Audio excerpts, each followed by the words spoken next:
छत्तीसगढ़ में बीजेपी ने सरकार बना ली है और छत्तीसगढ़ एक ऐसा सीट है कवर्धा जहां चर्चा में था, काफी सीधा चर्चा करेंगे। कितनी चुनौती मान रहे थे आप?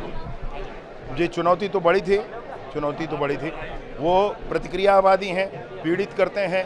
11 FIR मेरे ऊपर पिछले 4 सालों में कराया उन्होंने, उसमें भी नॉन अवेलेबल सारी चीज़ें थी और इसलिए ये बात बहुत हद तक थी कि अगर ये जो आज स्थिति है इसके विपरीत होती स्थिति तो मुझे ही कवर्धा छोड़ना पड़ जाता। कवर्धा हमेशा विवादों में रहा है, क्या हिंदुत्व का फैक्टर काम करेगा? आप कवर्धा को कब से जानते हैं साहब? कवर्धा में शांति व्यवस्था रही है, कवर्धा को धर्मनगरी कहते हैं। अभी योगी जी आए थे, उन्होंने उसको छोटा काशी कहा है। कवर्धा ऐसे थी भैया, अभी 4 साल में जब से आपने पत्रकारिता प्रारंभ की तब से ये विषय रहा है। ये कांग्रेस का हार की वजह क्या मानते हैं? उनकी विश्वसनीयता नहीं है जनता के ऊपर, जनता मानती नहीं है उनकी बातों को। 36 वादे करके एक वादा इन्होंने पूरा नहीं किया और मोदी की गारंटी पर जनता को विश्वास है। बीजेपी के कौन सा घोषणा पत्र है जो काम कर गए?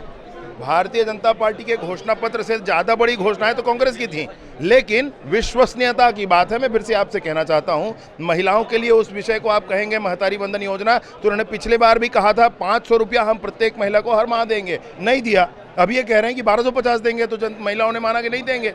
ये मसला है। सीएम के फेस कौन होंगे, क्योंकि हमेशा चर्चा में है, क्या युवा वर्ग से होंगे या फिर तजुर्बे? संगठन का निर्णय है साहब, इसमें कोई बहुत बड़ी बात भाजपा में नहीं है, संगठन का निर्णय।